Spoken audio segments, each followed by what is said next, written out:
அனைவருக்கும் வணக்கம். வெங்கடேசன் அவர்கள் எழுதிய காவல் கோட்டம் அத்தியாயம் 2 பகுதி 3. மதுரை கோட்டையில் இருந்த சுல்தான் வெகு நேரத்துக்கு முன்பே தப்பியோடி விட்டதாக அரண்மனையை சேர்ந்த பெண்கள் கூறினார்கள். கங்காவின் அணி கோட்டையை விட்டு வெளியேறி கிழக்கே யானை தாவளத்தின் அருகே வந்திறங்கியது. கவுளாவுல கமலாட்சி, கோபுதாள கிருஷ்ணம்மா, காலமு ரேணுகா, தாமசாணி ஆரம்மா, கோதண்ட அகுமஞ்சி, போடோவுள்ள சுராதேவி ஆகியோரை காணவில்லை.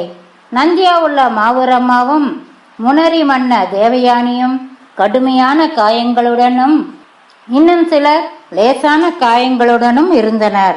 3ஆம் ஜாமமும் கடைந்தது. கோட்டையினுள்ளே கூச்சலும் ஆரவாரமும் குறைந்திருந்தது. கங்கா இன்னும் தோழிகளோடு பேசிக் கொண்டிருந்தாள். குதிரையை விரட்டி கொண்டு வந்த மங்கன், சுல்தான் இருக்குமிடம் தெரிந்துவிட்டது என்றான். ஓடிப்போய் ருத்ருடுவின் மேலேறிய பிறகே கங்கா கேட்டாள், எங்கே? தென்புற மலையின் மேல். எப்படி தெரியும்? அங்கே அடிவார மண்டபத்தில் படுத்து கிடந்த கள்ளன் ஒருவன் 10-20 தாடிக்காரர்கள் ஓடி வந்து மலை மேலே ஏறுவதை பார்த்தானாம். அவனோடு இருந்த சன்னியாசி இத்தகவலை உடனே நம்மிடம் சொல்ல வேண்டும் என்று கள்ளனை விரட்டி இருக்கிறான். ஓடி வந்து சொன்னவனை என்னிடம் அழைத்து வந்தார்கள். இந்த முற்றுகையை மீறி எப்படி தப்பியிருப்பான் என்று ஆச்சரியத்தோடு கேட்டாள் கங்கா. முதல் ஜாமத்திலேயே நழுவி இருக்க வேண்டும். என் ஊகம் வடக்கே திட்டிவாசல் வழியே வெளியேறி ஊர்ந்து போய் வைகை நாணல்களின் மறைவிலேயே மேற்கே போயிருப்பான். நம் வடக்கு அணிகள் ஆற்றுக்கு அப்பால் அல்லவா நின்றன. மேற்கு படைகளுக்கு பின்புறமாக தெற்கே ஓடி மலைக்கு போயிருக்க வேண்டும். அமாவாசை என்பதுதான் அவனுக்கு சாதகமாகி விட்டது. கங்காவின் அணியும் தெற்கே நின்ற வல்லக்கவாரின் குதிரை அணிகளும் மலையடிவாரத்தை அடையும் போது ஊர்களில் கோழிகள் கூவிக்கொண்டிருந்தன. கோபல்ல பரசு குன்றை சுற்றி வளைத்தான். கங்கா ஏற்கனவே மலை ஏறியவள் ஆதலால் நேரே படிகளின் கீழே போய் நின்றாள். பின்னே திரும்பி பார்த்தாள். ஆயிரக்கணக்கில் குதிரைகள் தொடர்ந்து வந்திருந்தன. அவளை நெருங்கிய மங்கன் சொன்னான், விடிய கொஞ்ச நேரம்தான் இருக்கிறது. பிறகு மேலே போய் நாங்கள் பார்த்துக் கொள்கிறோம். இங்கேயே ஓய்வெடுங்கள். மலை முகட்டையே பார்த்து கொண்டிருந்த கங்கா தளபதியின் பக்கம் திரும்பாமலே சொன்னாள், என் பின்னே வா. குதிரையை விட்டு குதித்தவுடன் ஓடிப்படிகளில் ஏறினாள். அவளது அணியும் பின்னே தொடர்ந்தது. மங்கனிடமிருந்து இரட்டை சிழுக்கி ஒளி எழுந்தது. நாய்கள் முன்னோடுவதற்கான சமிஞை அது.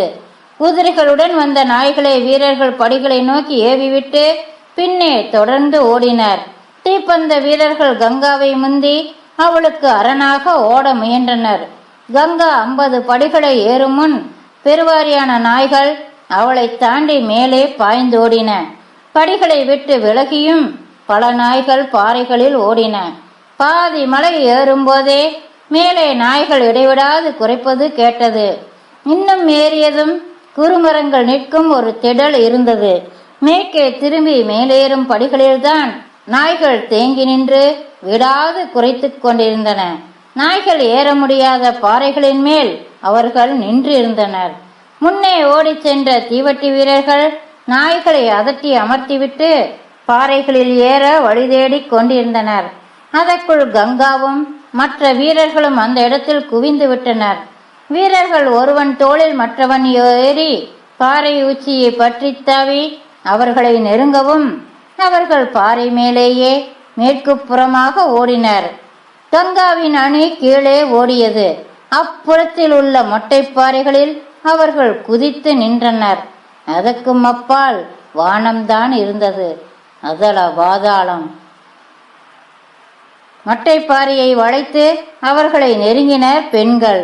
முகமதியர்கள் ஒருவருக்கொருவர் ஒட்டி நின்று நீட்டிய வாளுடன் கத்திக் கொண்டிருப்பது தீவட்டி ஒளியில் தெரிந்தது. கோலவாரி கிருஷ்ணை ஈட்டியோடு முதலில் முன்னே பாய்ந்தாள். அடுத்த சில நொடிகளில் வேரி கூச்சலும் மரண ஓலமுமாக அந்த படுகளம் முடிவுற்றது. தனது ஈட்டியை உருவிக்கொள்ளாமலேயே கங்கா விலகி வெளியே வந்தாள். படிகளில் ஓடி ஏறியதின் மூச்சுழைப்பை இப்போதுதான் உணர்ந்தாள். அவள் முன்னே தண்ணீர் குடுவையை நீட்டினான் மங்கன். அவள் தாகம் அடங்கியது. காலில் காயம் பட்டிருந்த கஜ்ஜல பத்மாவையும் முளையில் காயமுற்றிருந்த சிந்தனிம்பு ஆரவள்ளியையும் கீழே தூக்கி கொண்டு ஓடினர். கிழக்கு வெளுக்கத் தொடங்கியது. கங்கா வடகிழக்கே பார்த்தாள். ஊமை ஒளியில் மதுரையின் விளிம்புகள் படிவுற்று தொடங்கின. வானோடு நிலமும் தெளிந்தபோது இருபுறமும் சுடர் எழுந்த அகல் போல் திகழ்ந்தது மதுரை. மறுநாள் காலை அமணமலை குளத்தில் தோழிகளோடு நீராடிக் கொண்டிருந்தாள் கங்கா. இப்போது அதன் அடி ஆழத்தை கண்டுவிட்டாள். கொஞ்ச தூரம் வரை குன்றின் பாதம்தான் சரிந்து நீண்டிருந்தது. அப்பால் மண். மேலே உள்ள தீர்த்தங்கரரை போய் வணங்குவதற்காக தோழிகள் தாமரை மலர்களை பறித்து கரையில் சேர்த்து கொண்டு இருந்தனர். குமரி பெண்ணான புல்லாவுல ஸ்ரீதேவி மேற்கே பாறையிலிருந்து அக்கா இங்கே வா என்று கத்திக் கொண்டிருந்தாள். கங்கா நீந்தி அவளிடம் போனதும் அரைத்தரைத்து இருகையிலும் சேர்த்திருந்த மஞ்சளை இவள் முகத்தில் பூசினாள். சுற்றிலும் 5-6 பேர் நீரில் நின்றவரே பாறையில் மஞ்சளை உரசிக் கொண்டிருந்தனர். கிண்டலும் கேலியும் கொச்சை பேச்சுமாக குளக்கரை களை கட்டியிருந்தது. ஓய் அக்க என்று கொஞ்சினாள் ஸ்ரீதேவி. ஏமி நிவு அதிரூப சுந்தரி. சிரித்தவாறே ஸ்ரீதேவின் கைகளை உதறிவிட்டு நீரில் மூழ்கினாள் கங்கா. மஞ்சளை கழுவிவிட்டு கிழக்கே பார்த்த கங்கா ஒரு கூட்டம் அமணமலை பாதையில் வருவதை கண்டாள். 50க்கு மேல் பெண்களும் ஏராளமான பிள்ளைகளுமாக அந்த கூட்டம் மூட்டை முடிச்சுகள் தட்டுமுட்டு சாமான்களை சுமந்தவாறு நேக்கு நோக்கி சென்றது. குளத்தில் நீந்து கொண்டிருந்த பூமாடி மாரம்மாவை அழைத்தாள் கங்கா. அந்த கூட்டத்தை சுட்டிக்காட்டி என்ன ஏது என்று விசாரித்து வர சொன்னாள். மாரம்மாவிடம் பேசிவிட்டு அந்த கூட்டம் ஒத்தையடி தடம் வழியே மேற்கே சென்று மலைக்கப்பால் மறைந்தது. 4 வயது குழந்தையான வரலட்சுமி கஸ்தூரியின் தோளில் ஏறியிருந்து அவள் கூந்தலை பற்றியவாறு குளத்துக்குள் சவாரி சுற்றி கொண்டிருந்தாள். கங்காவின் அருகே வந்ததும் அம்மா அம்மா என்று தாவினாள். அவளை வாரி எடுத்து கங்கா முத்தினாள். மாரம்மா வந்து சொன்னாள். அவர்கள் மதுரை வடகரையில் உள்ள ஊரில் இருந்தார்களாம். முகமதியர்கள் அந்த காலத்திலேயே பெண்களை தூக்கி கொண்டு போய் கட்டாய கல்யாணம் செய்திருக்கிறார்கள். இப்போது 2 தலைமுறைக்கு பின் தங்கள் தாய் வீடான மேற்கு நாட்டுக்கு திரும்பி போகிறார்கள். ஸ்ரீதேவின் தோளில் இருந்த வரலட்சுமி எல்லோரும் செய்வதை பார்த்து தானும் 2 கரங்களையும் சேர்த்து சேர்த்து வைத்து கும்பிட்டு கொண்டிருந்தாள். சிறுதொழியின் கருவறையில் வர்த்தமானரின் காலடியில் ஏராளமான மலர்கள் குவிந்திருந்தன. கிழக்கே பார்த்தால் கங்கா. மதுரையின் மேற்கு கோபுரம் தாமரை மொக்கு போல் நின்றது. எதிர் வெயிலில் கண்கள் கூச கூச அதை பார்த்து கொண்டிருக்கும் போதே கற்பனையின் இதழ்கள் ஒவ்வொன்றாய் விரிந்தன. திரும்பி அருகில் நின்ற ஸ்ரீதேவியிடம் சொன்னாள், நான் இதை எழுதப் போகிறேன். வரலட்சுமியை வாங்கி அணைத்து கொண்டபோது பெயர் உதித்தது, மதுரா விஜயம். மதுரையில் நடக்க வேண்டிய பணிகளை ஒழுங்குபடுத்திவிட்டு குமாரக்கம்பன் ஆவலோடு கங்காவின் கூடாரத்துக்கு திரும்பிய போது 2ஆம் ஜாமம் கடந்திருந்தது. காவல் வீரர்களை தவிர படை முழுக்க ஆழ்ந்த தூக்கத்தில் இருந்தது. உள்ளே நுழைந்த போது விளக்கொளியில் கங்கா எழுத்தாணி பற்றி ஓலையில் எழுதி கொண்டிருக்க கண்டு, இன்னும் தூங்கவில்லையா என்றான். மதுரா விஜயம் என்ற வரலாற்று கதையை எழுதுகிறேன். விஜயநகர இளவரசன் குமாரக்கம்பனின் போர் வெற்றிகளை விவரிக்கும் சமஸ்கிருத கவிதை. கிண்டல் பண்ணாதே. ஆச்சரியமும் உவகையும் பொங்கச் சொன்னான். கங்கா ரௌத்திரம் என்று பெயர் சூட்டு. ஆனைகுந்தி இளவரசின் சாகசம் அல்லவா இந்த வெற்றி? சிரித்து கொண்டே கங்கா சொன்னாள், என் எதிர்காலம் உங்கள் நிழலிலேயே கழிந்துவிட்டது. இது போதும். ஆனைகுந்தி உக்கிர நரசிம்மருக்கும் கங்கைக்கும் நேர்த்திக்கடன் தீர்க்க வேண்டும். என் மனம் அமைதி கொண்டு விட்டது. இனி வெல்ல ஏதுமில்லை. வரலட்சுமி என் கனவுகளை நீட்சியாக வளர்வாள். விஜயநகரத்தின் மகாராணி ஆவதற்கா என்ற கம்பண்ணனின் குரலில் பெருமிதத்தோடு லேசான கிண்டலும் இருந்தது. எழுந்து அருகில் வந்தவளை இழுத்து அணைத்தான். ஏன் கூடாது? மகாராணி சாந்தஸ்ரீ புத்தரின் நாமத்தால் கிருஷ்ணாதிரத்தை கட்டி ஆண்டாள். காகதியின் பெயரால் விசால ஆந்திரத்தை உருவாக்கிய சக்கரவர்த்தினி ருத்ராம்பா முதுமையிலும் யுத்த களத்தில் போரிட்டு மடிந்தாள். காப்பு குளத்தில் ராணிகள் நாடாளக்கூடுமென்றால் கொல்லவாரில் ஏன் கூடாது? இடையர்குல பேரரசியாக விஜயநகர சிம்மாசனத்தில் வரலட்சுமி அமர்வாள். அவள் அண்ணன் எம்பனன் தென்மண்டல ஆளுநராக அவளுக்கு கீழேதான் இருப்பான். கங்கை அனுகிரகிப்பாள். பார்க்கலாம், உனக்கு ஒரு பரிசு இதப்பா என்று கையில் இருந்த வாளை நீட்டினான். பழைய பாணில் இருக்கிறது. இது ஏது? அரண்மனை பூஜை அறையிலிருந்து எடுத்து வந்து கொடுத்தார்கள். இதன் பெயர் சந்திரகாசம். விளக்கொலிக்கு அருகே சென்று வாளை புரட்டி புரட்டி கூர்ந்து பார்த்தாள் கங்கா. அதன் கை காப்புக்கு அருகே மடலில் 2 மீன்கள் நின்று இருந்தன. மறுமடலில் வட்டெழுத்துகளால் பெயர் பொறித்திருந்தது. தெலுங்கும் சமஸ்கிருதமும் அறிந்திருந்த அவளுக்கு அந்த எழுத்துரு புரியவில்லை. கூர் மழுங்கியிருந்தது. துருப்பிடிக்க விடாமல் பராமரிக்கப்பட்டிருந்தது. வளைத்து பார்த்து இரும்பின் தன்மையை சோதித்தாள். வெகு காலத்துக்கு முன்பே இது செய்யப்பட்டிருக்க வேண்டும் என்றால் ஆச்சரியத்தோடு. அரவன் நாட்டில் பாண்டியர்கள் தான் மிக பழமையான அரசகுலம். மீனாட்சியின் புத்திரர்கள். கோயிலை ஒழுங்குபடுத்துங்கள், நாளை போய் வணங்க வேண்டும். 50 ஆண்டுகளாக பூட்டியே கிடக்கிறது. இன்று திறந்து பார்த்தேன். உள்ளே நுழைய முடியவில்லை. புதர் மண்டி கிடக்கிறது. கிளிகளின் பெருங்கூட்டம் உள்ளே பறந்து திரிகிறது. கருவறையில் மீனாட்சி இல்லையாம். முகமதியர்களுக்கு பயந்து தூக்கிச் சென்று எங்கோ தென்பாண்டி நாட்டில் வைத்திருக்கிறார்கள். தேடிக்கொண்டு வர சொல்லியிருக்கிறேன். அப்படியானால் வரும் பௌர்ணமி என்று மீனாட்சி மதுரைக்குள் நுழைந்து கோயிலில் கொலுவேறட்டும். அப்போது நான் மதுரா விஜயத்தை அரங்கேற்றுவேன். பௌர்ணமிக்கு முதல் நாள் சிலையை குதிரை ரதத்தில் ஏற்றி இங்கே கொண்டு வந்து விடலாம். இல்லை, வழிநெடுக மக்கள் வணங்கி நிற்க ஒவ்வொரு ஊராக கோயில் கோயிலாக எழுந்தருளி யானை ஏறி மீனாட்சி மதுரை வர வேண்டும். இது ஒரு உற்சவம். தென்பாண்டிய நாட்டில் 15 நாள் நிகழப்போகும் பெருவிழா.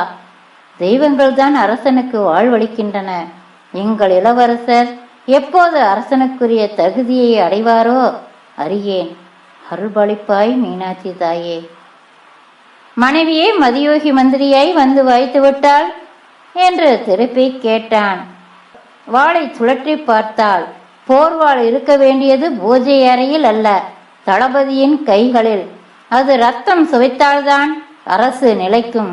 மீனாட்சி சன்னதியில் இந்த வாளை மங்கனுக்கு பரிசாக வழங்குங்கள். இந்த போர் என்றென்றும் வீரர்களின் நினைவில் நிற்குமாறு அவர்கள் தலைவனுக்கு பட்டப்பெயரும் சூட்ட வேண்டும். சாளுவ மங்கன்.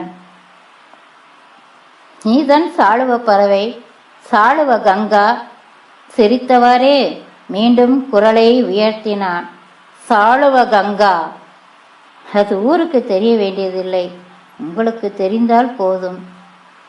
அதுதான் உன்னை தொட்ட முதல் நாளை தெரிந்து கொண்டேனே என்றவனின் நெஞ்சை சந்திரகாசத்தின் முனையால் பெண்ணுக்கு தள்ளிக்கொண்டே போய் மஞ்சத்தில் சாய்த்தாள். கோயில் பூசகர்கள் உடன் வர தளபதி பிரதானிகளோடு குமாரகம்பண்ணன் கோயிலுக்குள் நுழைந்தான். நல்ல வேளையாக முகமதியர்கள் கோயிலை பூட்டியதோடு விட்டுவிட்டார்கள். சமண கோயிலுக்குள் சைவர்கள் செய்ததைப் போல உள் நுழைந்து எதையும் சிதைக்கவில்லை. பாண்டியர்கள் கோயில் வளாகத்தை விசாலமாக அமைத்திருந்தனர். நாட்பூரமும் ஆளுயர செங்கல் சுவர்கள் விளிம்பு கட்டி நின்றன. கிழக்கு கோபுரம் கட்டப்பட்டு 200 ஆண்டுகளுக்கு பிறகுதான் மேற்கு கோபுரம் எழுந்தது. அதன் கும்பாபிஷேகத்தை 1323 நடத்திய பராக்கிர பாண்டியன் ஜூனாகானிடம் மதுரையை இழந்து பரமக்குடியில் போய் ஒளிந்து கொண்டான். வடக்கு தெற்கு வாயில்கள் கோபுரங்கள் இன்றி முகப்பு மாடங்களுடன் இருந்தன. அம்மன் சன்னதி ஒற்றை பிரகாரத்துடன் சிறு கோயிலாக நின்றது. வடக்கே நின்ற கடம்ப மரங்களுக்கு அப்பால் சுவாமி சந்நிதி இதைவிட பெரிதான ஒற்றை பிரகார மதிலுடன் தனித்திருந்தது. கிழக்கு கோபுரத்திலிருந்து சுவாமி சன்னதி வரை நடைபாதை கற்கள் பாவி இருந்தன. அது அம்மன் சன்னதி வாசல் வரை நீண்டிருந்தது. கிழக்கு கோபுரத்துக்கு அருகில் நடைபாதைக்கு வடக்கே 2 சிறிய கல் மண்டபங்கள் இருந்தன. வேறு தெய்வங்களோ சிலைகளோ தளிகளோ இல்லை. அம்மன் சன்னதிக்கு முன்னே கற்களால் கரை அமைத்த பொற்றாமரை குளம் வட்டமாக இருந்தது. மீதி இடமெல்லாம் முன்பு நந்தவனங்களும் கோமடமும் பூ மரங்களும் தான் மிகுந்திருந்தன. செண்பகமும் மகிழமும் கடம்பும் அரசும் வேம்பும் மட்டும் உள்ளே வளர்க்கப்பட்டன. கோயிலுக்குள்ளே என்று நுழைந்த வீரர்கள் மரங்களை விட்டுவிட்டு புதர்களை வெட்டி அப்புறப்படுத்துவதில் முனைந்திருந்தனர். கோபுரங்கள் கட்சுவர்களிலெல்லாம் முளைத்திருந்த ஆள் அரசு செடிகளை வெட்டி தீயிட்டு கொளுத்தினர். பற்றாமரை குளத்தின் கரைக்கல் இடுக்குகளிலெல்லாம் புல்மண்டி கோவை கொடிகள் படர்ந்திருக்க குளம் தூர்ந்து உள்ளே 3 அரச மரங்கள் வளர்ந்திருந்தன. பௌர்ணமிக்கு முதல் நாள் இரவு கங்காவின் கூடாரத்தில் கிடந்தான் கம்பனன். துவார சமுத்திர அந்தப்புறத்துக்கு அப்புறம் அவளை உணர கிடைத்தது இந்த மஞ்சத்தில்தான். ராஜாளியின் வேட்டையில் வதைப்பட்டு துளைத்து துளைத்து மயங்கி கிடந்தான். உறக்கம் வராமல் அவளிடம் பேச்சு கொடுத்தான். கங்கா, இன்று ஒரு சுவாரஸ்யமான கதை கேட்டபோது எனக்கு கோபம் வந்தது. கதையை பிறகு நினைக்க நினைக்க வேடிக்கையாகவும் இருக்கிறது. இன்று கோயில் பட்டர்கள் என்னை பார்க்க வந்தார்கள். மிகையான வாழ்த்துரைகள். சனாதன தர்மத்தை காக்க வித்யாரண்யர் ஸ்தாபித்ததாம் விஜயநகரம். அவர் சொற்படிதான் ஹரிஹர புக்கர்கள் அதை உருவாக்கினார்களாம். சிரித்துக்கொண்டே கங்கா சொன்னாள், கெட்டிக்காரர்கள் தான் இந்த வைதிகர்கள். வித்யாரண்யரை போல அவர்கள் இன்று நிற்பதற்கு ஒரு தளம் இல்லை விஜயநகரத்தை தவிர. அதனால் தான் அதை இருக்கப்பற்றி கொள்கிறார்கள். நம்பிக்கைகளை கதைகளாக புனைந்து பரப்புவார்கள். இந்த கதையை இப்போதுதான் கேட்கிறேன். இதைவிட பொதுமக்கள் மத்தியில் உருவாகிவிட்ட கதை அர்த்தமுள்ளது. முயல் வேட்டை நாயை எதிர்த்த இடத்தில் உருவானதாம் விஜயநகரம். முந்தைய கதையில் வைதிகர்களின் சாமர்த்தியம் தெரிகிறது.